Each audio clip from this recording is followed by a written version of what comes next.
Hello guys, welcome back to our channel Shriya reaction. আমি শান্তনু। আমি রিয়া। তো আজকে এসে গেছি তোমাদেরই একটা রেকমেন্ডেড ভিডিও নিয়ে, যেটা হচ্ছে শহীদ ওসমান হাদি ভাইয়ের খুনি সম্পর্কে কি বলছে খবরে। তো সেই ভিডিও আমাকে সেই ভিডিওর লিঙ্ক অ্যাকচুয়ালি আমাকে পাঠিয়েছো, এবং তোমরা লিঙ্ক পাঠিয়েছো, আমি দেখবো না সেটা হতে পারে না। তো সেই জন্য আমরা চলে এসেছি আজকে। সত্যি কথা, মানুষের মধ্যে রাগ কিন্তু পুষছে খুব তাড়াতাড়ি। এই যে হাদি ভাইয়ের খুনিদের আইনের আওতায় না আসলে যে কোনো সময় কিন্তু যে কোনো এই কিছু ঘটে যেতে পারে। যে কোনো কিছু ঘটে যেতে পারে, এবং পুরো সরকারকে হয়তো জনরোষের সামনে পড়তে পারে। আমার জানা নেই, উপরওয়ালার কাছে আশা করি যেন এমন কিছু না হয়, খুব তাড়াতাড়ি খুনিদের খুনিদের যেন বিচার করা হয়, অবশ্যই। বিচারের আওতায় আনা হয়। তো চলো দেখা যাক এই ভিডিওর মাধ্যমে কি বোঝাতে চাইছে আমাদের। Let's start.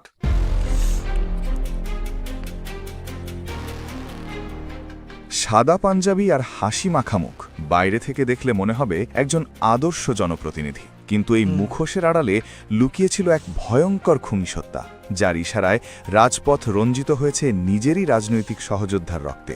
আধুনিক প্রযুক্তির যুগে বসে তিনি সাজিয়েছিলেন এক নিখুঁত কিলিং মিশন, যেখানে অপরাধী ছিল কিন্তু প্রমাণ ছিল না। আজ উন্মোচন করব হত্যাকাণ্ডের সেই অন্ধকার অধ্যায় এবং এর মূল কারিগর শাহিন চেয়ারম্যানের সেই রোমহর্ষক ব্লুপ্রিন্ট। ক্ষমতার দম্ভ কিভাবে একজন মানুষকে পিশাচে পরিণত করে তা জানতে ভিডিওটি শেষ পর্যন্ত দেখুন। বাংলাদেশের অপরাধ জগতের ইতিহাসে কিছু ঘটনা মানুষের বিবেককে এতটাই নাড়া দেয় যে তার রেশ বছরের পর বছর থেকে যায়। হাদি হত্যাকাণ্ডটি ছিল ঠিক তেমনই এক নারকীয় ঘটনা, যা কোনো আকস্মিক রাগের বহিঃপ্রকাশ ছিল না, বরং ছিল একজন ঠান্ডা মাথার খুনি বা মাস্টার মাইন্ডের সুদীর্ঘ সময়ের পরিকল্পনার ফসল। ইনকিলাব মঞ্চের আহ্বায়ক এবং জুলাই অভ্যুত্থানের প্রথম সারির যোদ্ধা শরীফ ওসমান হত্যার মাস্টারমাইন্ড হিসেবে ঢাকার কেরানীগঞ্জ উপজেলার সাবেক চেয়ারম্যান শাহিন আহমেদ ওরফে শাহিন চেয়ারম্যানের নাম উঠে এসেছে। গোয়েন্দা সূত্রের দাবি, কিলিং মিশন বাস্তবায়নে অর্থ এবং অস্ত্রের যোগানদাতা ছিলেন তিনি নিজেই। এছাড়া চাঞ্চল্যকর হত্যাকাণ্ডে শাহিন চেয়ারম্যানের সহযোগী হিসেবে আরও কয়েকজনের যোগসূত্রতা জানতে পেরেছেন তদন্ত সংশ্লিষ্টরা, যাদের কয়েকজন নিষিদ্ধ ঘোষিত ছাত্রলীগ নেতা। বিশ্বস্ত গণমাধ্যমকে এমন তথ্য নিশ্চিত করেছে গোয়েন্দা সংস্থার দায়িত্বশীল একটি সূত্র জানায়, শাহিন চেয়ারম্যান ছাড়াও হত্যাকাণ্ডের সঙ্গে জড়িত সন্দেহে গোপালগঞ্জ জেলা ছাত্রলীগের সাবেক প্রধান আব্দুল হামিদকে হন্যে হয়ে খুঁজছে পুলিশ। প্রাপ্ত তথ্য অনুযায়ী হাদির উপর হামলার পর ঘাতকদের ঢাকা থেকে সীমান্ত পর্যন্ত পালিয়ে যেতে সহায়তা করেন এই হামিদ। জুলাই বিপ্লবের শরীফ ওসমান হাদির ভূমিকা এবং গত বছর ৫ই আগস্টের পর থেকে তার বিভিন্ন বক্তব্য এবং সামগ্রিক কর্মকাণ্ডে ফ্যাসিস্ট আওয়ামী লীগ চরম ক্ষুব্ধ ছিল।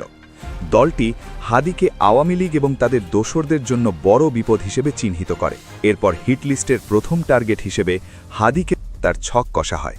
হাদি ছিলেন একজন শিক্ষিত, সাহসী এবং উদীয়মান তরুণ নেতা, যিনি শাহিনের এই একচ্ছত্র আধিপত্যের বিরুদ্ধে বুক চিতিয়ে দাঁড়িয়েছিলেন। সাধারণ মানুষের মধ্যে হাদির ক্রমবর্ধমান জনপ্রিয়তা দেখে শাহিন চেয়ারম্যানের রাতের ঘুম হারাম হয়ে গিয়েছিল। তিনি বুঝতে পারেছিলেন, হাদিকে যদি এখনই পৃথিবী থেকে সরিয়ে দেওয়া না যায়, তবে তার ক্ষমতার মসনদ কেবল ধুলোয় মিশবে না, তাকে দুর্নীতির দায়ে জেলেও পচতে হতে পারে। এই ভয় আর জেদ থেকেই শুরু হয় এক ভয়ঙ্কর কিলিং মিশনের নীল নকশা। শাহিন চেয়ারম্যান এই মিশন সফল করতে কয়েক মাস ধরে কাজ করেছিলেন। একজন ধূর্ত মাস্টারমাইন্ডের মতো তিনি জানতেন যে সরাসরি নিজের ক্যাডারদের ব্যবহার করলে সহজেই পুলিশের নজর তার উপর পড়বে। তাই তিনি বেছে নিয়েছিলেন এক জটিল কৌশল। তিনি অত্যন্ত গোপনে বাইরের জেলা থেকে আসা পেশাদার খুনিদের সাথে যোগাযোগ করেন, যাদের সাথে এলাকার মানুষের কোনো জানাশোনা নেই। এই ভাড়াটে খুনিদের সাথে যোগাযোগের জন্য তিনি ব্যবহার করতেন একাধিক এনক্রিপ্টেড মেসেজিং অ্যাপ এবং ভুয়া নামে তোলা সিম কার্ড। তদন্তে পরে দেখা যায়, এই মিশনের জন্য তিনি কয়েক লাখ টাকার একটি বিশেষ তহবিল তৈরি করেছিলেন। শাহিন চেয়ারম্যান কেবল হুকুম দিয়ে শান্ত থাকেননি, তিনি নিজে কয়েক দফা খুনিদের সাথে গোপন আস্তানায় বৈঠক করেছিলেন এবং হাদির প্রতিদিনের রুটিন বুঝিয়ে দিয়েছিলেন। তিনি খুনিদের অভয় দিয়ে বলেছিলেন যে কাজ শেষ করার পর তাদের নিরাপদে সরিয়ে নেওয়ার এবং মামলা থেকে বাঁচানোর দায়িত্ব তার নিজের। ক্ষমতার নেশায় মত্ত শাহিন বিশ্বাস করতেন যে আইনের হাত তার নাগাল পাবে না। হত্যাকাণ্ডের দিনটি ছিল শাহিন চেয়ারম্যানের জন্য এক অগ্নি পরীক্ষা। তিনি নিজের উপস্থিতির একটি শক্ত প্রমাণ বা অ্যালিবাই তৈরি করতে ওই দিন সকালে একটি সরকারি সেমিনারে যোগ দেন এবং সারাদিন ব্যস্ত থাকার ভান করেন। কিন্তু তার পকেটে থাকা গোপন মোবাইলটি বারবার বেজে উঠছিল। ওপাশে ছিল তার প্রধান জল্লাদ, যে প্রতি মুহূর্তের আপডেট দিচ্ছিল। হাদি যখন বিকেলে কাজ সেরে একা ফিরছিলেন, ঠিক তখনই পূর্ব পরিকল্পনা অনুযায়ী ঘাতক দলটি তাকে ঘিরে ফেলে। দিন দুপুরে জনকীর্ণ রাস্তার মোড়ে হাদিকে যেভাবে নৃশংসভাবে এবং গুলি করে করা হয় তা ছিল মধ্যযুগীয় বর্বরতাকেও হার মানানো। শাহিনের নির্দেশ ছিল পরিষ্কার, যাতে হাদির বেঁচে থাকার বিন্দুমাত্র সম্ভাবনা না থাকে। কাণ্ডের পর ঘাতকেরা শাহিনের নিজস্ব কোল্ড স্টোরেজে গিয়ে আশ্রয় নেয় এবং সেখান থেকে রাতের অন্ধকারে শাহিনেরই নিজস্ব গাড়িতে করে সীমান্ত এলাকায় পালিয়ে যায়। শাহিন ভেবেছিল তার পরিকল্পনাটি নিখুঁত, কিন্তু তিনি ভুলে গিয়েছিলেন যে অপরাধী যত চতুরই হোক না কেন, সে কোনো না কোনো চিহ্ন রেখে যায়। হত্যাকাণ্ডের পর পুরো এলাকায় যে হাহাকার আর গণরোষের সৃষ্টি হয় তা সামাল দিতে হিমশিম খেতে হয় প্রশাসনকে।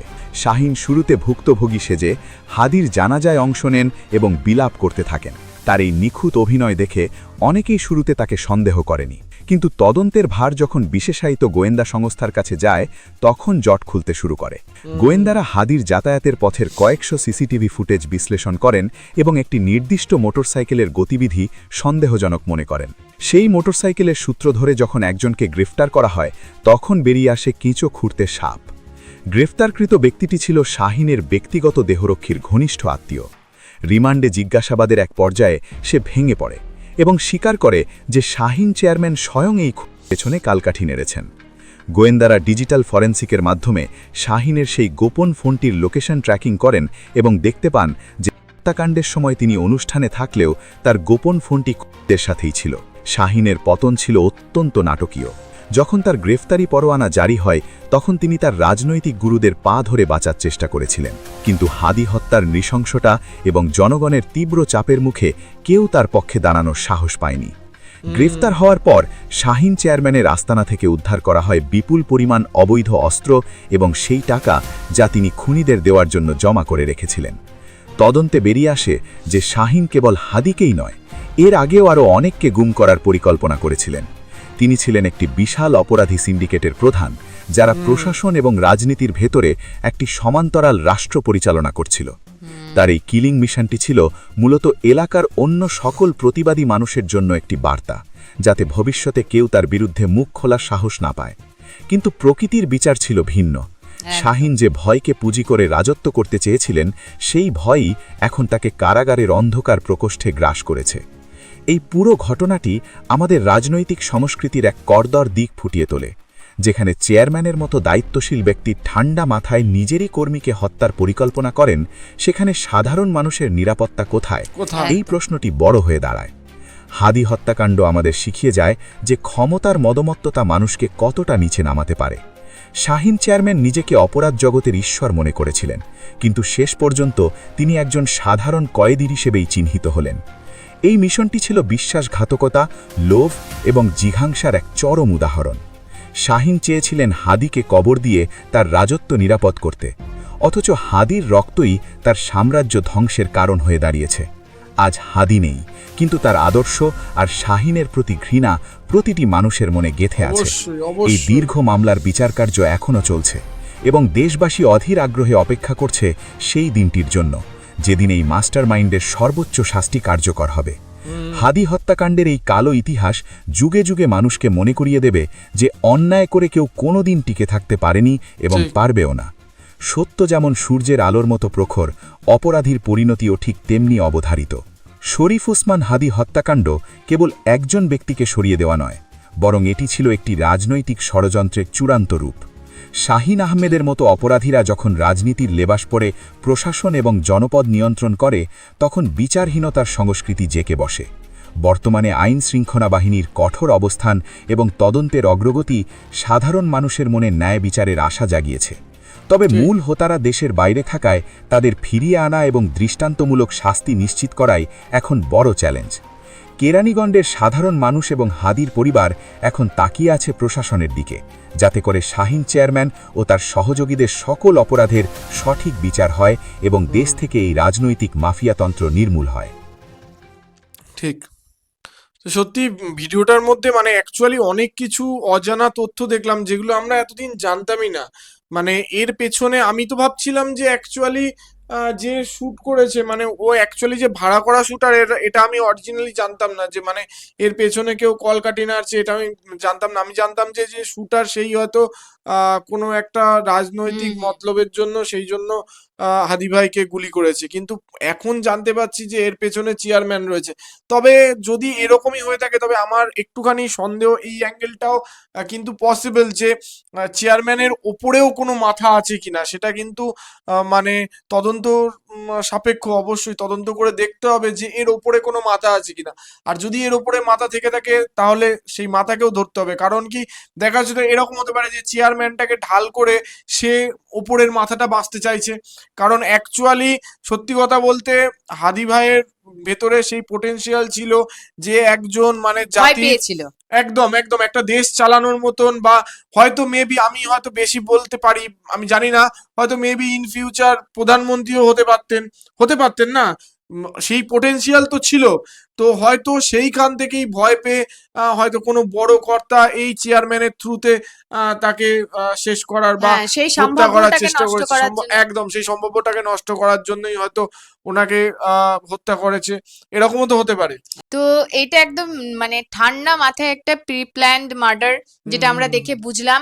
তো ঠিক। সে কেউ যখন বলে না নিজের জন্যে মানে কারোর জন্য কবর খোঁড়ে, সে নিজেই সেই কবরে পড়ে যায়। তো এখানে হাদি ভাইয়ের হয়তো মৃত্যু হয়েছে, উনি শহীদ হয়েছেন, কিন্তু আসল ঘৃণার কবরে চাপা পড়েছে কিন্তু এই চেয়ারম্যান সাহেব। ঠিক, তো ওনাকে অবশ্যই আমরা চাইবো যে উনি যদি দোষী হন, ওনাকে অবশ্যই ওনার শাস্তি আমাদের সর্বোচ্চ কাম্য, শাস্তি দেওয়া আমাদের সর্বোচ্চ শাস্তি ইয়ে। দেওয়া আমাদের কাম্য। আর শুধুমাত্র নিজের স্বার্থ সিদ্ধির জন্য কাউকে এরকম নৃশংসভাবে জঘন্যভাবে হত্যা করাটা একদম কোনো দিক থেকেই কোনোভাবেই মাননীয় নয়, বাঞ্ছনীয় নয় আমাদের কাছে। তো আমরা আশা রাখছি অবশ্যই খুব তাড়াতাড়ি বিচার পাবো। তো সত্যি এরকম কিছু কারাপ্টেড মানুষের জন্য আমাদের এই হাদি ভাইয়ের মতন এরকম রত্নকে হারাতে হয়। তোমাদের এই নিয়ে কি মতামত অবশ্যই কমেন্ট বক্সে জানিও। আর আমাদের ভিডিও ভালো লাগলে অবশ্যই লাইক করে দেবে, শেয়ার করে দেবে এবং আমাদের চ্যানেলটি সাবস্ক্রাইব করে আমাদের পাশে থাকবে। তো দেখা হচ্ছে নেক্সট ভিডিওতে। ধন্যবাদ। Thank you.